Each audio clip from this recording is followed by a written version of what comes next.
Well, and you brought up a good point with working with like exposing yourself to different sports and different Mhm. types of players and like so take me through it. This is one thing that I've always been curious about. So like when you're with Pagula Sports and you have three different teams that you are responsible for, how do you develop strategies that are basically unique? And then how do you make the voices unique? How do you stay up Mhm. on like making sure you're using the right slang for the right sport? Like Yeah. how do you mentally compartmentalize that Yeah. situation? I think the seasons like football's like really kicking off in September, hockey's October, lacrosse is December. So like although there's overlap, like the when they're actually kicking off, like was staggered a bit. So like that helped in building the strategy, especially influencer strategy for Bills and Sabres. But also looking at like how they are just differently as sports and league and like what they mean to our market too. Like the goals are different. Some of the goals overlap organizationally, but the goals are different as far as like what we're accomplishing with the strategy. So when I was working across all three teams, like making sure that we're continuing to go back not only to our organizational goals, but like departmental goals too. Because what success looks like for the Bills is going to be different from the Sabres. It was honestly like one of my favorite parts of my role with Bigula Sports was like getting to do that. And it was always a cool challenge to take on of like, okay, this is what it is for the Bills, this is what is for the Sabres, and like accomplishing both of those was really, really fun. So, and I think it's helped me like learn and grow so much in my career having had that experience. That's really cool. Yeah, I've always been curious of that because it's like my brain hurts trying to figure out like one strategy and one voice and doing that well. So it's like anyone who can do that times three is a superstar in my book. So so It's well fun because it done. was different every day. And I mean, it still is like it's an NFL team, like it's still different every day, you know. But I think too, our team worked so well together, making sure those voices were different, but also like how we work together, having the same ownership, even now, even though our social team is like allocated to the specific teams, still working together on things like, hey, heads up, this influencer's coming to town, like there's a Sabres game. If you want to connect with this person, let me know. So it's cool to have those relationships internally. Uh, what does a content calendar look like when you have three different teams? Like I said, it like melts my brain trying to put one thing together, let alone three different ones and keeping everything organized because Yeah. it's so important of like you everyone always talks about like the creativity and the authenticity and all the stuff that's like of course that's so important, but if you're not organized and you don't have a plan, it's like Mhm. none of that matters because nothing will get done. Right. Because there's so much coming at you from so many different angles, like business development, community relations, even what our digital team is doing, how our video team ties into that too. And honestly, like you have to pick and choose sometimes. Like not everything is going to go out on social media. Like someone may be doing something super amazing, but like we just can't possibly cover it all. So that's a hard part of it too sometimes is figuring out like what that looks like and where it makes the most sense. So we use Team Up. I'm not sure if you've heard of it. We use Team Huge Up fan. internally. So it's color coded calendar. Numerous people have access, like marketing has access, business development. There's someone specifically on our team at the Bills. Her name's Colleen. She's awesome. She helps aggregate all the sponsored content that's coming in. So like helping make sure what it is, what the post is, what platforms it's going on, the handles of the partner to get tagged, linking the graphics or the video if there's tracked links, if it's like, say it's a sweepstakes. She's a superstar. She like keeps Zach and I in line, making sure everything is in there that we need to make sure that we're checking those boxes and getting those like contractual elements out. Because as you know, like sponsored content's really important. But also collaborating like with our business development team, within our media and content team to make sure not only are we accomplishing the goals of the contract, but then like how does that translate to build social so that it's still engaging for our platforms and it's something that our fans want to see. So there's so many like working mechanisms within all of it that all have to work together and fit, and that calendar really keeps us together, and it's all every whether it's marketing or a sponsored post or just like a web story we're doing, everything's color coded and has a specific color. So we reference that like on the daily numerous times a day, like to figure out what's going out. And then we slide it in the calendar down to the time slot once it's out. Yeah. So that's how we stay Team organized. Up. I knew nothing of Team Up until Grace, who's on our team Hmm. now. She came from the Bills, and she was He's like, awesome. because we were working through, I had a calendar that I used for, like, I developed in my time in Pittsburgh. I changed it a little bit when I got to Arizona, kept it going when I got back to Pittsburgh, but it was a calendar, like it was just a Google Doc that I updated, but it was something that worked for me when I was doing all of the posting. Whenever it was like, okay, well, now, Zach, you're doing 2% of the posting. We need a Hmm. calendar that makes sense for everybody. So it was Yeah. like bringing in a whole new social team and figuring out from the ground up, like, how do we do this? And Grace and then Juliana, who's our social manager, she used it in Texas. They were both like, we've got the perfect thing. And so as soon That's as they awesome. set up Team Up, I was like, oh, I don't know how my life worked It's without this. amazing. Yeah. And I don't know, that's not like I haven't talked about that a lot with like other people in like with different teams and everything, but I'm not sure how many other people use Team Up, but we love it. We've used it since I started at Pagula Sports, so It's so it's good. great. Yeah. Shout Keeps out us Team Up. alive. Team up if you want to be a sponsor of this show. I will Yes. gladly. You keep my life sane, and I love you for it. Yeah, it's great. And it helps you balance too to figure out like even like just personally, like you can look at your day and know like, okay, here's all what's going out and like helps you schedule and manage your time better. Yeah, and I mean, and the way that we do it too is like I have my own personal kind of like I think I call it more of like a social overview, but it's kind Hmm. of like just dates where it's like this content's going out, this content, this is happening, kind of like a catch-all for everything that's happening across, like you said, community, business development, Yep. everything. And so me putting it there then kind of triggers a Slack message that gets sent to my team. They see that, and then we can talk about it like, okay, well, Wiz Khalifa's coming to throw out the first pitch on this day. That's on my calendar, but now we need to put together like, okay, on your Team Up, what does that mean? Like, what content do Right. we need? Work with our content team. Like, is it photos? Is it a carousel? What are we doing on TikTok? All that stuff. So it's Yeah. like my calendar is kind of the first stop of just like this is happening, and then it goes into, all right, well, now what?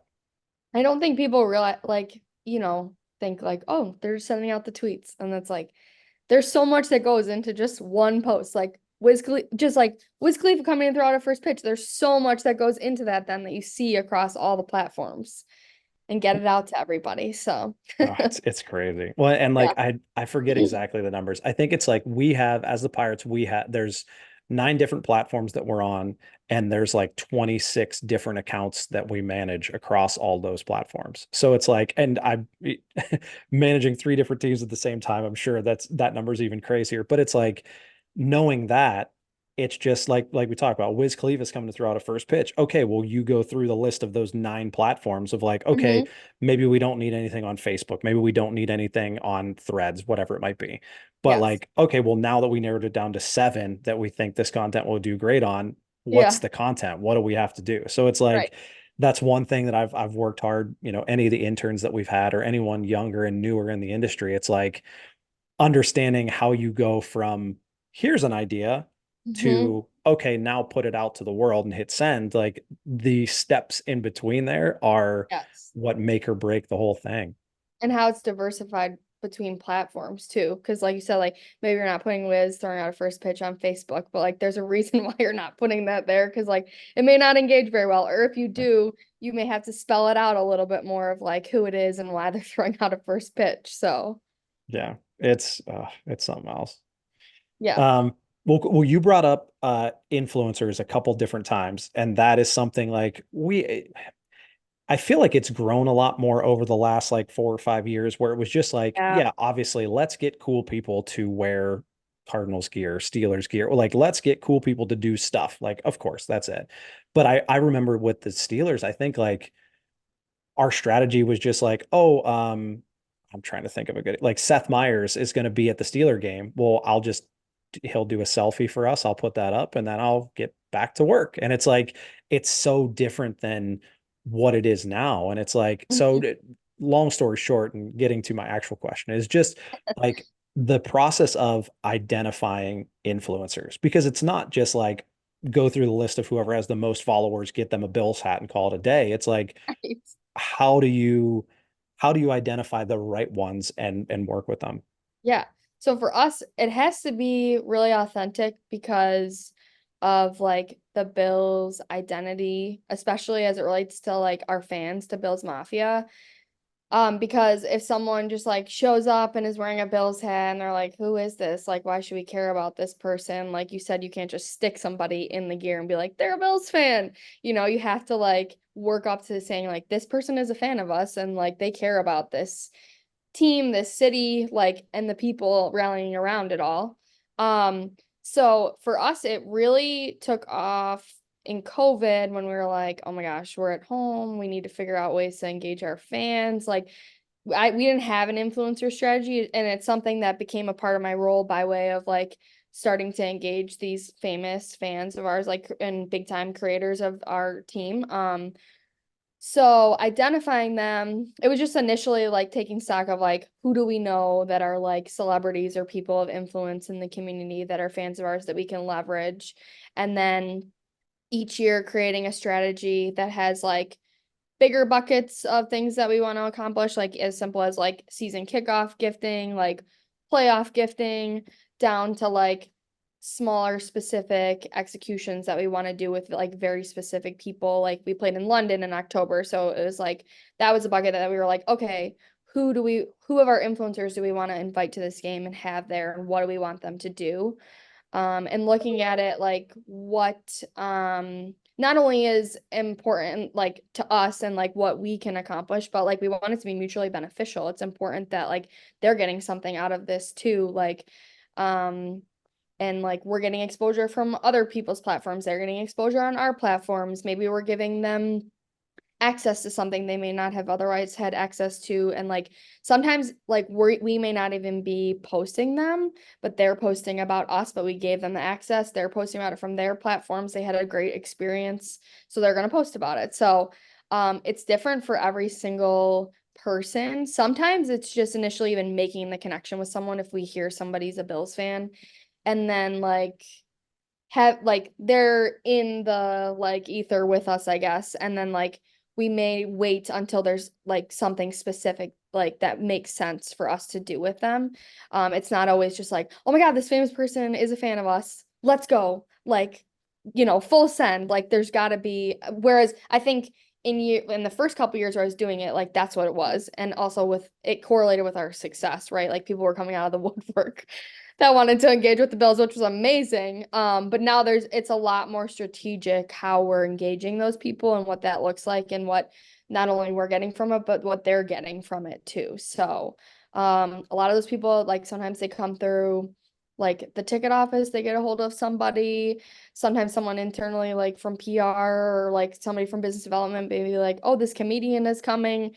She's friends with like this person and I think she might like the Bills, and then it's getting them gear and then they post about the Bills when they're in town doing their comedy show. So they come to me through a whole different host of like places.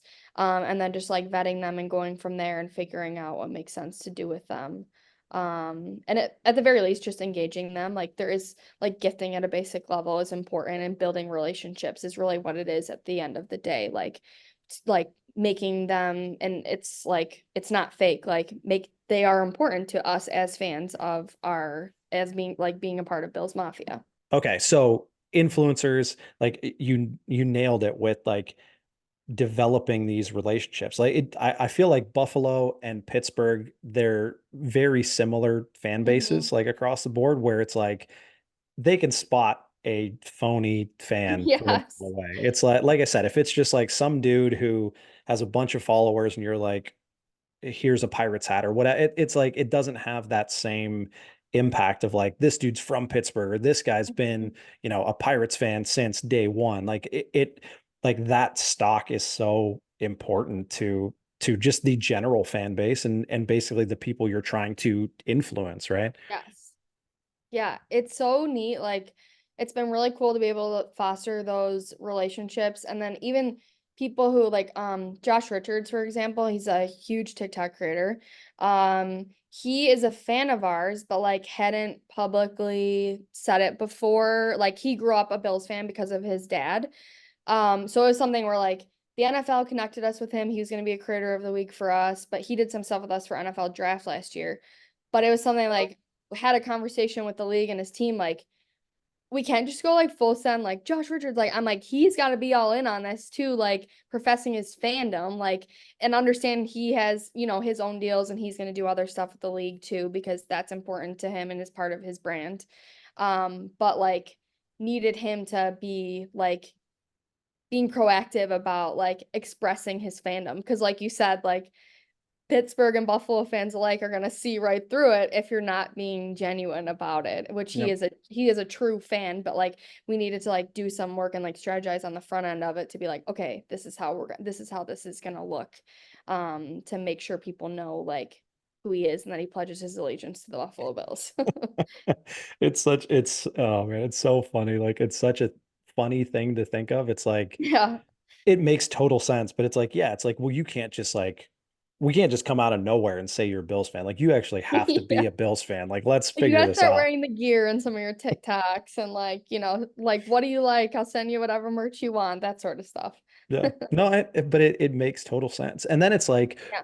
that goes so far too with, the influencer where it's like you said, like you're trying to not necessarily just make the relationship very transactional of like, okay, here's tickets, come out, do your thing, see you next time. It's like you want them, and something that we've been working hard on is like you want them as part of the family. Like when you Yeah. have VIP things that happen, like making sure that they get the invite when, Mm-hmm. their significant other or the family has like a new child or something, like sending them a package Mm-hmm. unsolicited of like congratulations, like different things like that, where it's instead of it being, you know, here's the hat, say these words on the cell phone, bye. It's like, Yeah. how do you make them a bigger part of like your family? So then it's like the influence continues when it's like, okay, well, maybe Yes. they're not at your game, but they're going to be tweeting or making videos about the game that's happening on Mm-hmm. their own time because they care. Like they're genuinely bought in and care about it. Yes. And it's like it's similar to how we build relationships with players too. Like you get to know them as people, like you get to know who they are. Everybody's people at the end of the day. Like they just happen to like be really, really good at a professional sport and do it for entertainment. So I think like how we get to know our players as people and then like show that to our fans, like you get to know like what else they like aside from their sport and who their families are, where they're from, what's important to them, what makes them tick outside of football or baseball. And it's similar to influencers too. Like they may be a really famous person, but like this person is a person and like happens to be a fan of the Buffalo Bills and it's super cool and like let's leverage that. But also like it is just so like relational of like, checking in with them, like, oh, you got engaged, like you said, you had a baby, like checking in on a personal level too, to be like, hey, congrats, what's up? How are you doing? Even like just checking in to say hello too is like a big part of it as well. Not always just here's tickets, come, see you later. Yeah. Well, and like even with players too, it's you never want to be the person where it's like every time you're going to someone to talk to Yeah, them, they're like, oh no, like this dude needs right. something from me. So it's very much like you brought it up too, where it's like we are so in it every day and you're Hmm. so invested, and like I said, like I knew nothing about the Cardinals when I moved to Arizona, but by the time I was through like 3 months in, it was like I was the most diehard Arizona Cardinals fan and loved all these players and wanted them to succeed. But it's Hmm. like that's where our job is so important, is like we need to take what we know of these guys, and because like you said, they're people, like they have other Hmm. interests, like personalities, they're so great, but then it's like the only thing the world knows about them is once they put their helmet on and they're making plays. So it's like, Yeah. how do you bridge that gap of, the people that we know become the people and players that, your fans know? Yeah. I think something that's been really cool in my role, like the cause and community-based content, like, because it's all like making it conversational on social, like with our fans at the end of the day. And I think something that has been really cool, like getting players involved with like causing community-based content or like community things they're doing in the community and like showing people that they are people, like makes a difference in your strategy than when maybe you don't have such a great game. Like maybe there's three less people that are like commenting something not so nice after something like that happens because they remember the player, the person, not the player, the player, you know? So that's like a little thing, but I think it feeds more into the bigger picture than sometimes we realize too. And it can be stuff outside of cause and community, obviously. But I think that's just an example of it where you like paint that picture of your players and who they are as people.